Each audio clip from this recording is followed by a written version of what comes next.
Todos bem-vindos ao casamento do Rivonaldo e da Edna. É com grande alegria que nós recebemos a todos vocês. E que linda a entrada aqui, cerimônia bonita que nós estamos vendo. Está sendo bem emocionante. E eu gostaria de deixar uma mensagem nesse momento.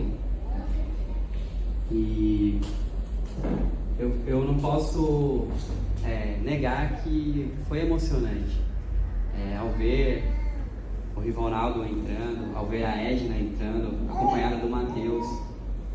A gente sabe que o Mateus foi batizado há pouco tempo e é dessa forma que o Evangelho de Jesus Cristo vem chegando a essa família.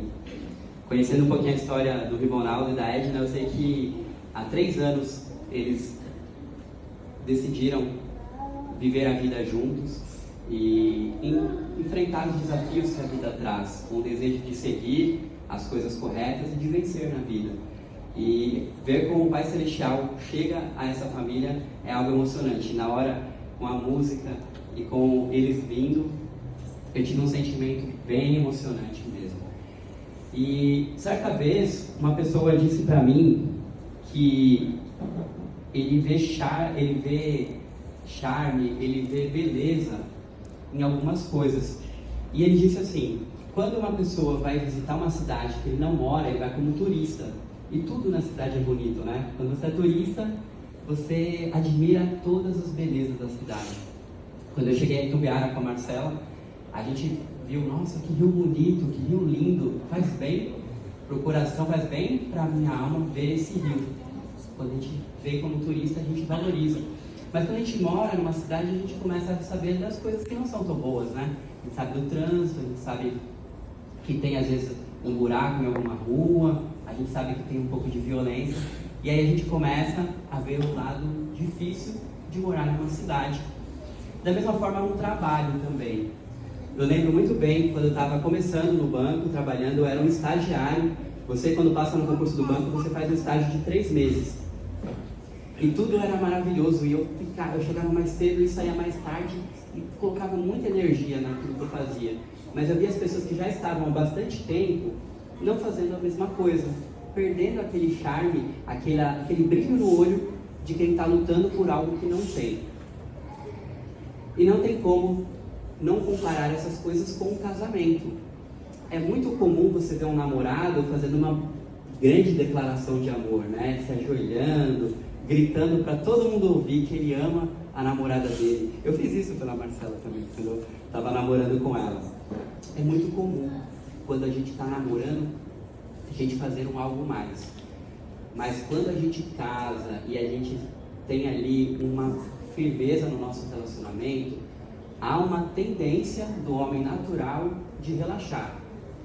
E nós não podemos permitir que isso aconteça. Nós devemos vigiar. Jesus Cristo, quando ele estava ensinando os apóstolos, ele sempre usava essa expressão: deveis vigiar, deveis orar sempre. No casamento também é assim. Edna e Rivonaldo e a todos nós que estamos aqui. E tudo que eu estou falando se aplica a mim também. Como homem casado, eu tenho essa tendência natural, do homem natural, de não valorizar a esposa como se fosse uma namorada, aquela que você está conquistando, aquela que ainda não gosta de você e você está querendo arrumar um espaço no coração dela. Então, que a gente possa levar esse sentimento para toda a nossa vida. E no Evangelho de Jesus Cristo, nós temos algumas orientações a respeito desse assunto. E eu quero falar um pouquinho sobre isso nesse momento. Então, diz assim, na família Proclamação ao Mundo. A família Proclamação ao Mundo é uma declaração que os profetas modernos deram acerca da família. E diz assim: o marido e a mulher têm a solene responsabilidade de amar-se mutuamente e amar os filhos, e de cuidar um do outro e dos filhos.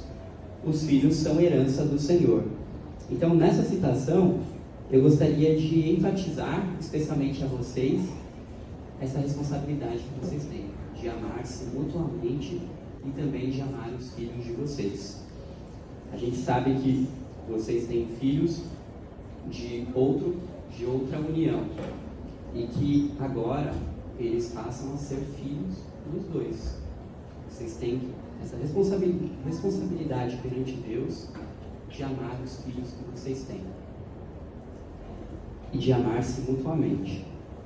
E nessa mesma declaração tem uma outra citação que eu acho que é muito valiosa para a gente falar um pouquinho dela agora, que diz assim: o casamento e a família bem-sucedidos são estabelecidos e mantidos sobre os princípios da fé, oração, arrependimento, perdão, respeito, amor, compaixão, do trabalho e de atividades recreativas salutares. Nós poderíamos falar de cada um desses valores e poderíamos falar 1 hora, 2, até além disso. Mas eu gostaria de enfatizar três deles que eu escolhi por entender que eles são bem importantes, mas todos são importantes. Então, esses 3 que eu quero enfatizar, o primeiro é o arrependimento. É muito importante que um casal desenvolva essa habilidade de arrepender-se. Todos nós, seguidores de Jesus Cristo, nós precisamos do arrependimento diariamente, porque a gente acaba cometendo o erro e a gente precisa se arrepender. E como casal, isso acontece muito porque o casal começa a adquirir um conhecimento tão profundo que um tem do outro e começa já a imaginar os movimentos. Então, o Rivonaldo já começa a imaginar os movimentos da Edna e esperar algumas coisas da Edna. E a Edna já imagina os movimentos do Rivonaldo e já começa a esperar. E esse cenário, ele é tendencioso a ter frustrações e ter decepções. E ambos vão estar a todo momento cometendo erros que vão precisar de arrependimento. Então, o arrependimento é um princípio, é o segundo princípio do Evangelho de Jesus Cristo. O primeiro é a fé e o segundo já é o arrependimento. Então, ele é muito necessário. Não pensemos no arrependimento como algo ruim, é algo bom, porque ele é o primeiro passo de uma reconciliação. E ele é importante para que a gente possa manter firme nos caminhos do Senhor. E o outro princípio que eu gostaria de enfatizar, sendo 3, que está aqui nessa orientação, é o perdão. Porque se uma parte se arrepende, a outra cabe perdoar. O perdão é um mandamento. Deus não falou assim, quando eu errar contigo, você dá uma chance, e se depois dessa chance errar de novo, aí você vai para outro caminho. Deus não declarou isso, Jesus Cristo nunca ensinou. Um apóstolo perguntou para Jesus Cristo: quantas vezes eu devo perdoar meu irmão? 7 vezes? Jesus Cristo respondeu: eu não te digo 7, mas 70 vezes 7. E foi como simbologia, na verdade, sempre tem que perdoar. E ele não falou da minha esposa ou do meu marido, né? Ele falou de um irmão. Imagine que uma esposa e um marido, a gente precisa viver esse princípio do perdão com muito mais intensidade. Então, pela pouca experiência que eu tenho com o casamento, eu posso afirmar que sem arrependimento e sem perdão, o relacionamento ele não avança. É necessário das duas partes, não só de uma parte, mas das duas. Isso não é sinal de fraqueza, isso não é sinal de qualquer coisa ruim. Isso é um mandamento de Deus. A gente precisa estar sempre preparado para viver este mandamento. E conhecendo o casal, eu sei que vocês são muito trabalhadores. Um dos princípios é o trabalho. Então eu não vou falar do trabalho, porque eu sei que vocês já são muito trabalhadores. Chega de trabalho, né, gente? Já tem muito já, né? Mas eu vou falar de atividades recreativas salutares. A maioria dos casais tem filhos, tem responsabilidades, precisa trabalhar. E vai trabalhar, porque tem que trazer o pão para dentro de casa. Mas às vezes a gente esquece de que nós não temos um mandamento de Deus de que a gente deve sofrer e ser infeliz na nossa vida. Pelo contrário, Ele falou, Jesus Cristo ensinou que nós devemos ter alegria. E as atividades recreativas salutares podem ajudar vocês. Então, estabeleçam como uma meta de que vocês possam diariamente ou semanalmente ter um momento de vocês. E vocês podem decidir o que vocês vão fazer. Se for um dia que vocês estejam sem dinheiro, vê o que tem em casa, vão juntos para a cozinha, vão preparar algo diferente, cantando, relembrando os bons momentos da vida de vocês. Se vocês estiverem com dinheirinho, vai dar um passeio, deixa o Matheus e o Cauã em segurança em casa, e vai vocês dar um passeio, comer um pastel, andar na beira-rio, tomar um açaí, dar uma volta de moto, vai fazer alguma coisa, é importante. Entendam que essa é uma orientação de líderes que recebem inspiração do Pai Celestial para nós, para as famílias. E peguem isso como uma missão de vocês e façam e exerçam esse princípio. E eu fico muito feliz porque eu sei que amanhã a Edna decidiu ser batizada. E amanhã, às 9 horas, será o batismo da Edna. Da manhã. E esse princípio é muito importante. E eu sei, sou feliz também, porque eu sei que o Rivonaldo, ele está se preparando para o batismo.